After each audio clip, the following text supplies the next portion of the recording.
Shri Mataji, everyone. A very good morning and welcome to the morning meditation. Let's all offer our pranams to Adi Shakti, raise our Kundalini and take bandhans.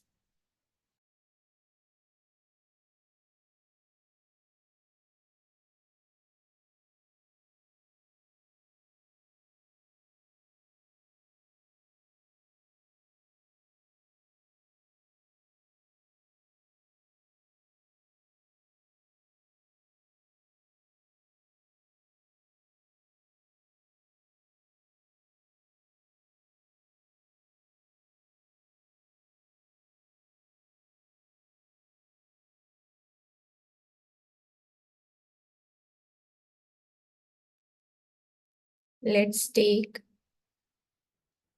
3 Maha Mantras followed by Shri Ganesh Mantra.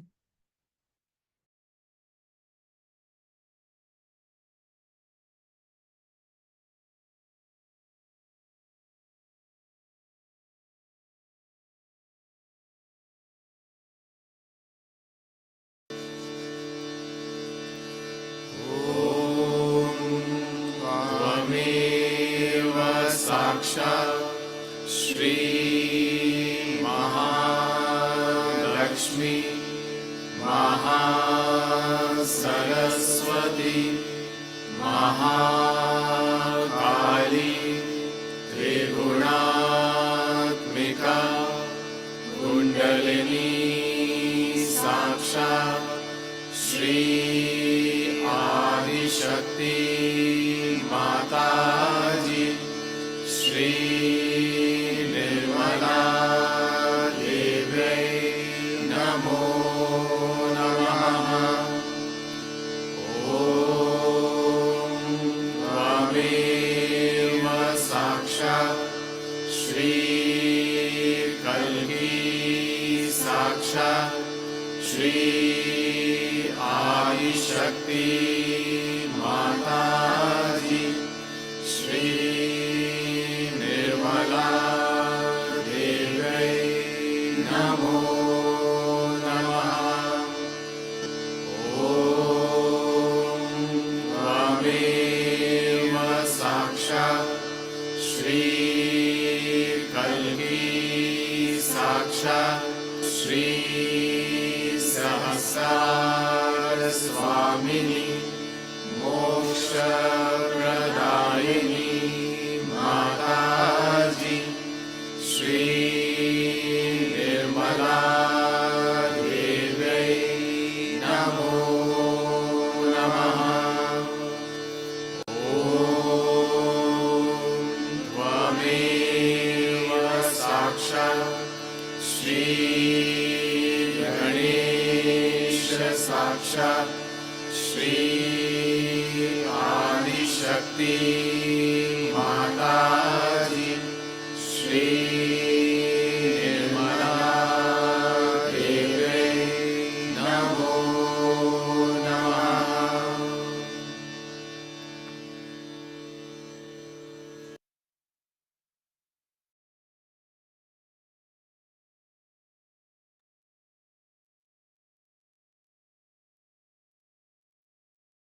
Shri Ganesha,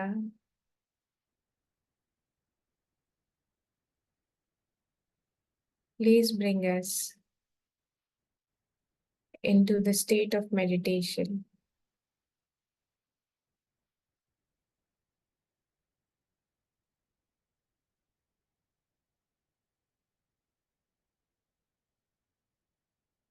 Bandhans to Vishuddhi Chakra.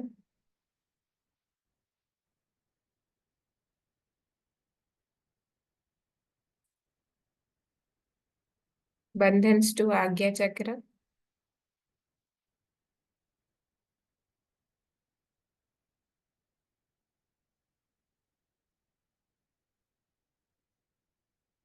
Let's raise our attention from Mooladhara to Sahasrara 3 times.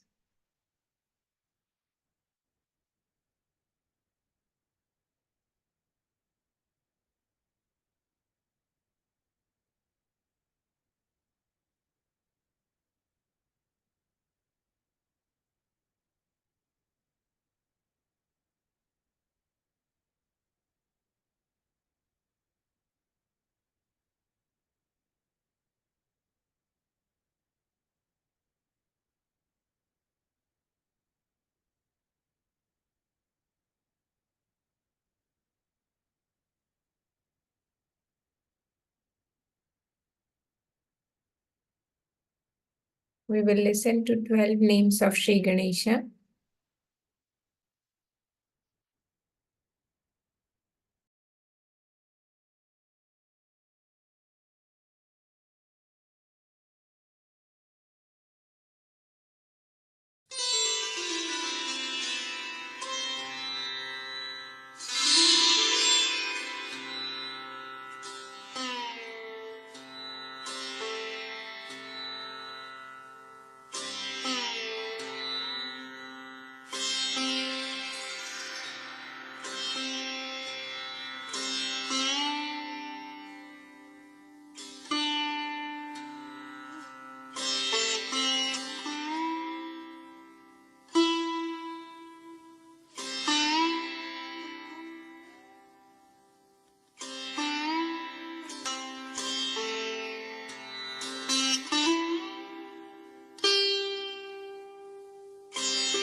प्रणम्य शिरसा देवम् गौरीपुत्रं विनायकम् भक्तावासं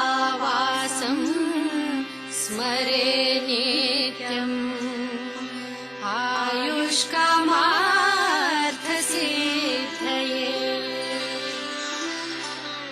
प्रथमं वक्रतुण्डं च एकदन्तं द्वितीयकम् तृतीयं कृष्णपिङ्गाक्षम् गजवक्त्रं चतुर्थकम् लम्बोदरं पञ्चमं च षष्ठं विकटमेव च सप्तमं विघ्नराजं च धूम्रवर्णं तथाष्टकम् नवमं भालचन्द्रं च दशमं तु विनायकम् एकदशं गणपतिं द्वादशं तु गजाननम् द्वादशैतानि नामानि त्रिसन्ध्यं यत्पठे नरः न च विघ्नमयं तस्य सर्वसिद्धिकरं परम् सर्वसिद्धिकरं परम्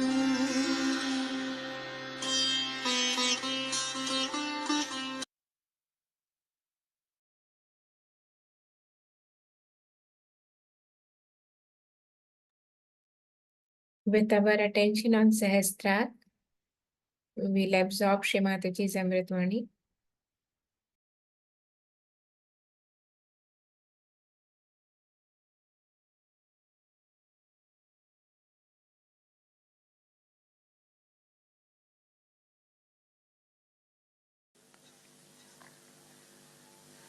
Today we are really sitting in very close relationship with the nature. The whole thing, as you can see very clearly, is done by villagers and in a very simple way, and I am sure you all must be enjoying it very much.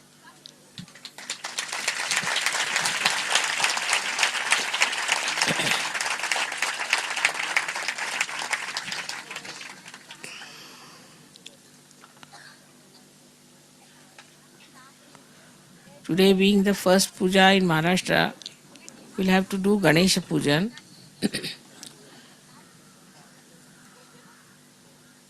But one has to understand how it is so important in Maharashtra that people worship Ganesha.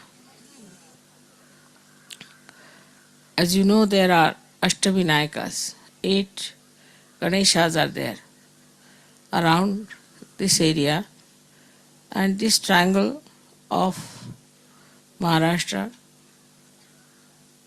which has got on one side one big mountain, on the another side we have another mountain, which of course is not in Maharashtra, and also on top we have another mountain. So like a triangle which is made like a Muladhara, means the Kundalini itself. So the Kundalini of the whole world resides in this area. That's why it is called, we should say, as Maharashtra. It is the country which is very great, the nation which is very great. But I don't know how far Maharashtrians realize that they are sitting in the land of Maharashtra. This land, which is vibrated by Sri Ganesha, has its own simplicity, has its own vibrations, a different style, a different type. the best part of Maharashtra is that it gives you a very good attention. With Ganesha so much vibrating, the attention becomes very concentrated. And this concentration helps you in so many ways. And that is why it is said that Ganesha was created to spread or to emit auspiciousness and holiness. Actually, if there is holiness, there is auspiciousness. But Ganesha is actually the one who cleanses everything. Cleanses everything because it is innocence. And the innocence that cleanses you takes away all kinds of conditionings and egos that are distracting your attention. So the attention which is so wobbly otherwise in other places can settle down very well in Maharashtra because of Sri Ganesha's blessings that this country has, that people have very good attention. With that good attention, they can really do so many things, like now, for example, we can say the software, good mathematics.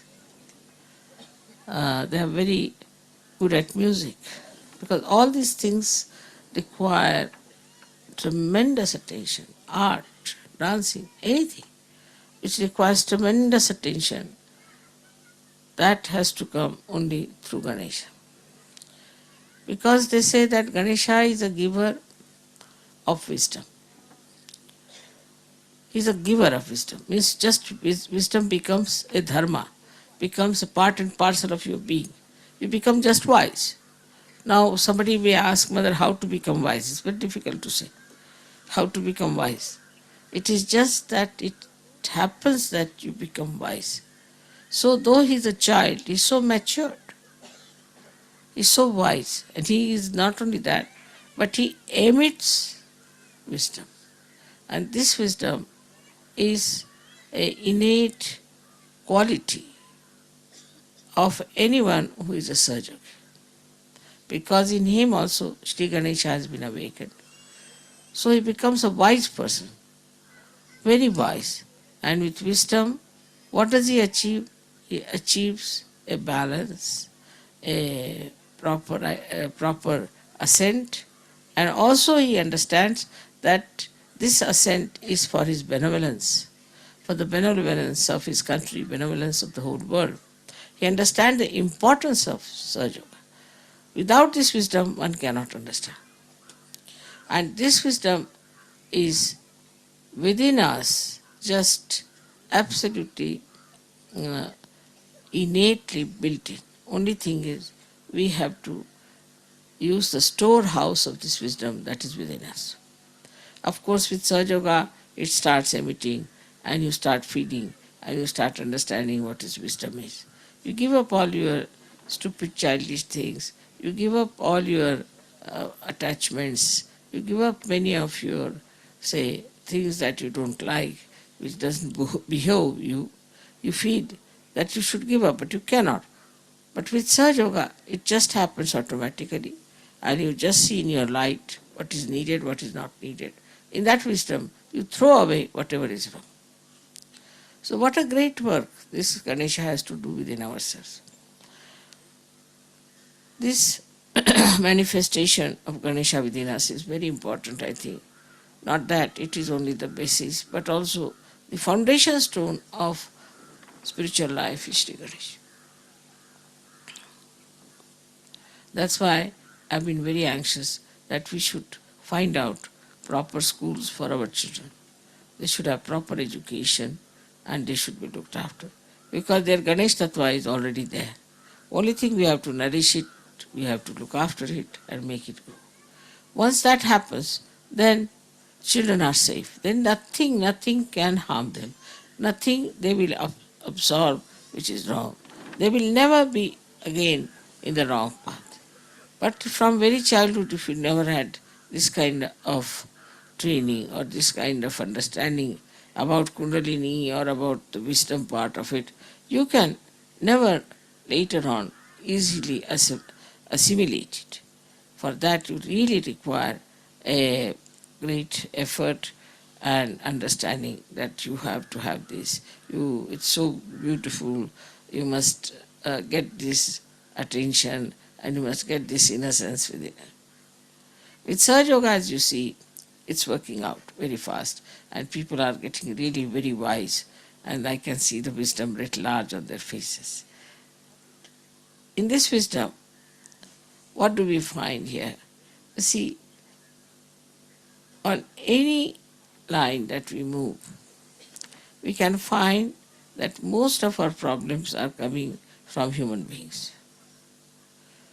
Because ecological problem or any problem you think of comes from human beings. Or other problems that you have in your own country, as you have seen that there are such problems that they're sort of endless and you cannot change them. You feel very nice sitting underneath this because you are fed up with the cement that you have and the problems it causes to you and the way it is now becoming very artificial. But in these circumstances, one has to understand that the wisdom plays such a part in life that whatever may happen outside, whatever may be the trend, whatever may be the fashion, whatever may be the people are all changing into, you do not change. You change within. Once you have changed within, then you have full idea as to what is expected of others, and what they should do, what you are doing, and how to deal with them, and how to talk to them, how to tell them, how far to go with them. Everything, all this comes through wisdom. In Sahaja Yoga, as you know, you are very capable people, you have achieved a lot, you know everything, you know all about chakras, you know practically everything. I don't have to tell you anything. Despite all that, one should have also the wisdom how to deal with others, how to talk to others, how to behave towards others, how not to control anyone, not to say something that will be rather harsh or hurting. Because if you are trying to spread Sahaja Yoga, this is the only way we can go forward, is to look after everyone with great compassion.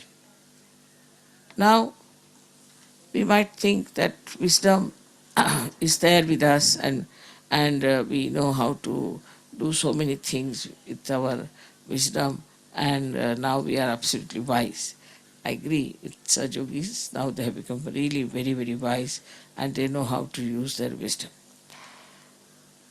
But still, faith in themselves has to be really on a nirvikalpa state. That is only possible also Shri Ganesha.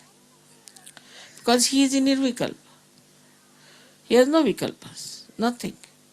He doesn't have to question anything, he doesn't have to ask for anything, he's just there. And he is in complete nirvikalpa, complete, absolutely into a state where he is not at all attached, nor is he worrying about things, nothing of the kind.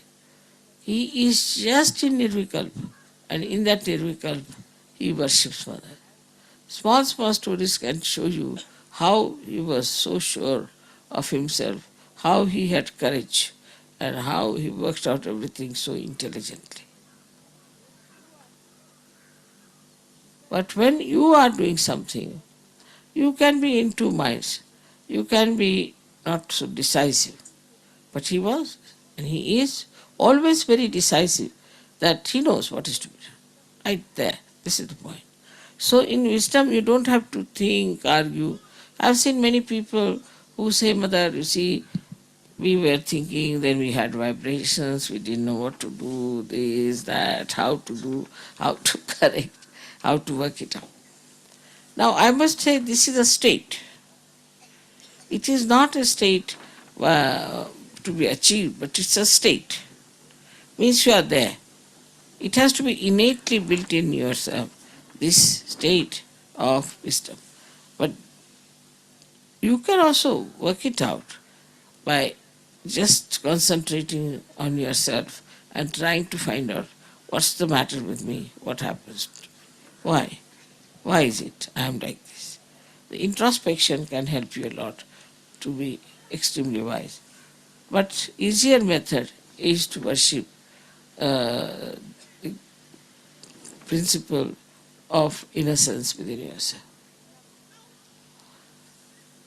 For example, now we are dealing, supposing, with somebody who is a thief. Say, he's a thief. Now, what should you do with a thief? After you have found out whatever was lost, whatever you have, after that, what you have to do is just to forget about it completely. Once it is happened, then you have to just forget. Not to worry about it too much, this has happened, that has happened, and how to make this point all right, and this gentleman is not all right. Just forget it. So the wisdom is also in forgiving. That's why Christ talked about forgiveness. Just forgive. There's no sense in remembering. This person said so, this person did so, that happened so. Just forget it. And once you start forgetting all these things, you'll remember right things. And useless things you'll just forget. You don't remember who has insulted you, who has troubled you, who has been misbehaving. I don't even think about people who have gone about Sahaja Yoga, talking ill about me, saying things, this, that. It's all right. Let them say whatever they like. I am not bothered. But what bothers me more, that if they do like this, I don't know what will happen to them. That's the only wisdom part of it. That, you see, when I forgive everyone, I say, well, forgive. I have nothing to say. But then also a thought comes in that if they are doing like this, then what's going to happen to them? They are doing this to someone who is so good, so religious, so highly placed in spiritual life. Then you can't play about. But somebody is playing. Then what you have to do is to really forgive. Because one thing is built in Sahaja Yoga, that who try to trouble you, they will be in trouble also. So try to forgive, at least you soothe him down. All right, I forgive you. So soothe him down. Like this kind of a wisdom we should have. Not to get after people, not to pester someone, not to be very strict, not to be very sort of, pursue the matter. Whatever is it, that point you should finish off and just don't worry. I was telling just now that there is a servant, supposing. Now he steals your money all the time. He steals your money. Now what to do if he's stealing your money? One thing is to get out of, ask him to get out. Then you have another one. Then again you get him out and get another one. Goes on like that because they're poor people. They'll steal if they get. Now even if you are careful, still they might steal. So what should you do is to forgive the person and put the money in such a place that he cannot reach. Finish it. As simple as this. You should just find out what does he steal. Oh, that's all. Then you keep it one side. But don't worry about all the time that now how am I to save myself from this thief or how am I to punish him. Just don't think. These incidents are just like a breeze coming and going. These relationships are just like that. There's no depth in it. They are not going to bring any kind of unhappiness or happiness, whatever it is, if you go on lingering about them. So the first thing is live in the present. The wisdom is in living in the present. Present, we are here. So forget the past. Now, if I say forget the past, one may say how to do it, how to forget the past. Again, I would say meditation is the only way you give up your left and you give up your right, and you are just standing in the center, enjoying the wisdom, enjoying the joy of your being. So, the best part of our lives we spend in bothering, in getting upset, getting worried, getting after someone. Where is the time? Just think like that. Now, supposing somebody says something to me, and then others will say, Mother, you must do something, you must punish that person. Where is the time? We have to awaken the Kundalini of thousands and thousands and thousands. And here we are just worried about something nonsensical. So our wisdom is finished. We have no wisdom at all. Even at the highest level, you can see people don't have wisdom. Highest level of realization, I've seen people who do not have wisdom. In the sense that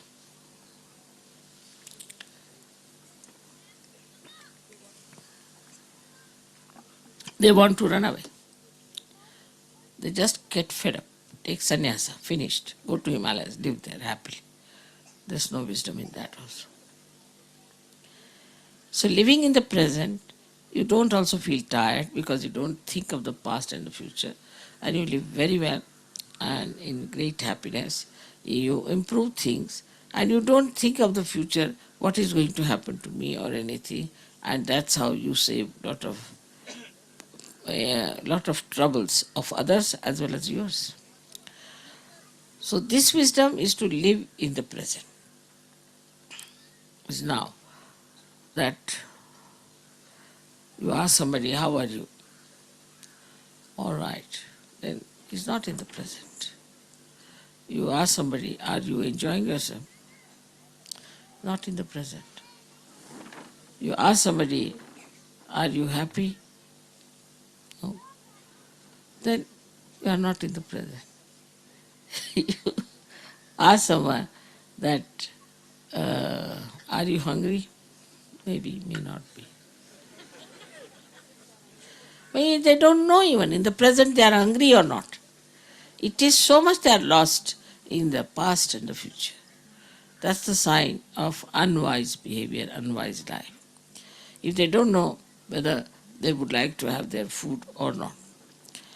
But those who are really in the present forget all these small things. They are just in the present, and in the present whatever they have to do, they will do it. This is a very good practice. One has to practice wisdom through living in the present. Just think, what have I to do just now? What am I to do? Like you are getting out of the house. Many people will go halfway, oh my God, I have left my passport. They'll go back. Then again, sometime they'll come out, my God, I have left my spectacles. Again go back. Then again they will come back and say, I have lost this, I should have this. This kind of people are very, very common. So at that time when you are leaving the house, at that time if you are in the present, then you just think, what have I to take? This day 1, 2, 3, 4, 5 years. This is what I have to take and this there. That's how you can really establish yourself.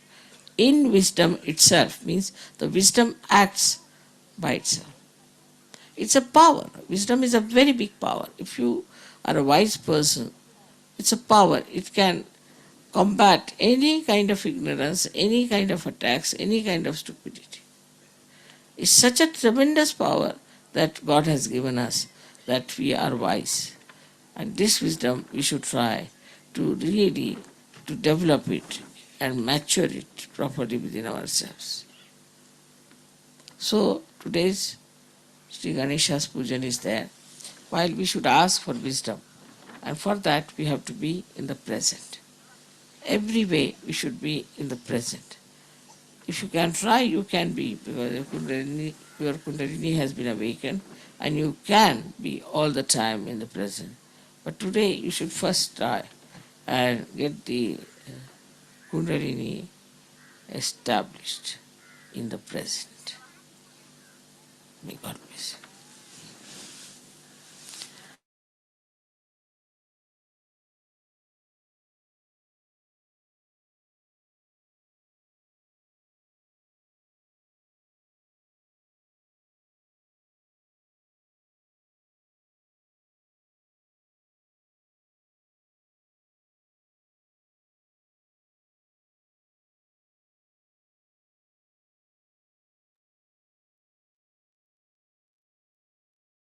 Let's maintain the meditative state for a while.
Let's raise both our hands to heart level.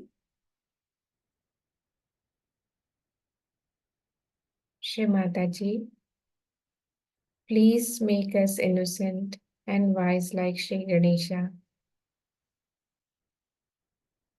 Please establish us in the state of absolute wisdom of Shri Ganesha and bless us with the powerful innocence of a child who is always in present.